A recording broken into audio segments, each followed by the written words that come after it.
Neat ಪರೀಕ್ಷೆ ಪ್ರಶ್ನೆ ಪತ್ರಿಕೆ ಸೋರಿಕೆ ಹಗರಣ ಹಾಗೂ ಸಿಬಿಎಸ್ಇ ಪರೀಕ್ಷೆ ಮೌಲ್ಯಮಾಪನದಲ್ಲಾಗಿರುವಂತಹ ದೊಡ್ಡ ಗೊಂದಲ ಭಾರತದ ರಾಜಕೀಯದಲ್ಲಿ ಒಂದು ದೊಡ್ಡ ಬದಲಾವಣೆಗೆ ಕಾರಣ ಆಗಲಿದೆಯಾ?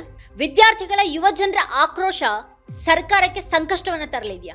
ಬೆಲೆ ಏರಿಕೆ, ನಿರುದ್ಯೋಗ ಸಹಿತ ಎಲ್ಲಾ ಸಮಸ್ಯೆಗಳಲ್ಲಿ ಎದುರಾಗದೇ ಇರುವಂತಹ ಬಹುದೊಡ್ಡ ಸವಾಲು ಮೋದಿ ಸರ್ಕಾರಕ್ಕೆ ಈಗ ಈ ನೀಟ್ ಪರೀಕ್ಷೆ ಅಕ್ರಮದಿಂದಾಗಿ ಎದುರಾಗಲಿದೆಯಾ?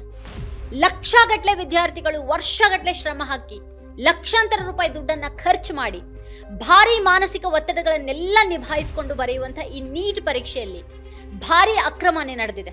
ಸಿಬಿಎಸ್ಇ ಪರೀಕ್ಷೆಯಲ್ಲಿ ದೊಡ್ಡ ಗೊಂದಲ ಉಂಟಾಗಿದೆ. ಲಕ್ಷಗಟ್ಟಲೆ ವಿದ್ಯಾರ್ಥಿಗಳು ಅವ್ರ ಪೋಷಕರು ಈಗ ಚಿಂತೆಗೆ ಬಿದ್ದಿದ್ದಾರೆ. ಹೀಗಾದ್ರೆ ನಮ್ಮ ಮಕ್ಕಳ ಭವಿಷ್ಯದ ಗತಿ ಏನು ಅಂತ ಕಂಗಾಲಾಗಿ ಹೋಗಿದ್ದಾರೆ ಅವರೆಲ್ಲ. ಆದ್ರೆ ಇಷ್ಟೆಲ್ಲ ಆಗಿದ್ರು ಕನಿಷ್ಠ ಶಿಕ್ಷಣ ಸಚಿವರು ಹೊಣೆಯನ್ನ ಹೊತ್ತು ರಾಜೀನಾಮೆಯನ್ನ ಕೊಟ್ಟಿಲ್ಲ. ಉಳಿದೆಲ್ಲ ವಿಷಯಗಳ ಬಗ್ಗೆ ಮನ್ ಕಿ ಬಾತ್ನಲ್ಲಿ ಹೇಳಿ ಹೇಳಿ ಸುಸ್ತಾಗದ ಪ್ರಧಾನಿ ಮೋದಿ ಇಷ್ಟು ಗಂಭೀರ ವಿಷಯದ ಬಗ್ಗೆ ನೇರವಾಗಿ ಏನನ್ನು ಹೇಳ್ತಾನೆ ಇಲ್ಲ. ಈ ವಿಷಯ ಈಗ ರಾಷ್ಟ್ರ ಮಟ್ಟದಲ್ಲೇನೆ ಬಹಳ ದೊಡ್ಡ ಚರ್ಚೆ ವಿಷಯ ಆಗಿದೆ.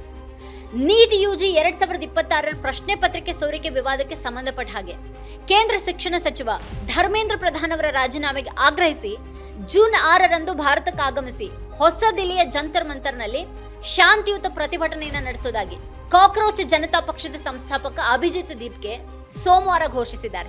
ಅಮೆರಿಕದ ಬೋಸ್ಟನ್ ನಲ್ಲಿ ನೆಲೆಸಿರುವಂತಹ ದೀಪ್ಗೆ ಭಾರತಕ್ಕೆ ಮರಳಿದ ಬಳಿಕ ಪ್ರತಿಭಟನೆ ನೇತೃತ್ವವನ್ನು ವಹಿಸುವುದಾಗಿ ಎಕ್ಸ್ ನಲ್ಲಿ ಪ್ರಕಟಿಸಿದ ವಿಡಿಯೋ ಸಂದೇಶದಲ್ಲಿ ತಿಳಿಸಿದ್ದಾರೆ. ಭಾರತದ ಸಂವಿಧಾನ ನೀಡಿರುವಂತಹ ಹಕ್ಕಿನಡಿ ನಾವೆಲ್ಲರೂ ಒಂದಾಗಿ ಸೇರಿ ಧರ್ಮೇಂದ್ರ ಪ್ರಧಾನ್ ಅವರ ರಾಜೀನಾಮೆಗೆ ಆಗ್ರಹಿಸುವಂತಹ ಸಮಯ ಬಂದಿದೆ. ಇದಕ್ಕಾಗಿ ಶಾಂತಿಯುತವಾಗಿ ಧ್ವನಿಯನ್ನ ಎತ್ತಬೇಕು ಅಂತ ಅವರು ಹೇಳಿದ್ದಾರೆ. ಶಿಕ್ಷಣ ಸಚಿವರ ರಾಜೀನಾಮೆಗೆ ಆಗ್ರಹಿಸಿ ಆರಂಭಿಸಲಾದಂತಹ ಈ ಆನ್ಲೈನ್ ಮನವಿಗೆ 8 ಲಕ್ಷಕ್ಕೂ ಹೆಚ್ಚು ವಿದ್ಯಾರ್ಥಿಗಳು ಸಹಿ ಹಾಕಿದ್ದಾರೆ ಅಂತ ದೀಪ್ಗೆ ಪ್ರತಿಪಾದಿಸಿದ್ದಾರೆ. ಲಕ್ನೋ, ಜೈಪುರ ಹಾಗೂ ಮಹಾರಾಷ್ಟ್ರ ಸೇರಿದ ಹಾಗೆ ದೇಶದ ವಿವಿಧ ಭಾಗಗಳಲ್ಲಿ ನಡೆದಂತಹ ಪ್ರತಿಭಟನೆಗಳ ಮೂಲಕ ಈ ಅಭಿಯಾನಕ್ಕೆ ಬೆಂಬಲ ವ್ಯಕ್ತವಾಗಿದೆ ಅಂತ ಅವರು ಹೇಳಿದ್ದಾರೆ. ನೀಟ್, ಸಿಬಿಎಸ್ಇ ಮತ್ತೆ ಸಿಯುಇಟಿ ಸೇರಿದ ಹಾಗೆ ಪ್ರಮುಖ ಪರೀಕ್ಷೆಗಳಿಗೆ ಸಂಬಂಧಪಟ್ಟಂತಹ ಸಮಸ್ಯೆಗಳಿಂದ 1 ಕೋಟಿಗೂ ಹೆಚ್ಚು ವಿದ್ಯಾರ್ಥಿಗಳು ತೊಂದರೆಯನ್ನು ಅನುಭವಿಸಿದ್ದಾರೆ ಅಂತ ಆರೋಪಿಸಿರುವ ಅವರು ಇಷ್ಟು ದೊಡ್ಡ ಪ್ರಮಾದದ ಬಳಿಕನೂ ಸಚಿವರು ರಾಜೀನಾಮೆಯನ್ನ ನೀಡದೇ ಇದ್ರೆ ದೇಶದಲ್ಲಿ ಯಾವುದೇ ಹೊಣೆಗಾರಿಕೆನೇ ಉಳಿದಿಲ್ಲ ಅನ್ನೋದನ್ನ ಅದು ಸೂಚಿಸುತ್ತೆ ಅಂತ ಅವರು ಹೇಳಿದ್ದಾರೆ.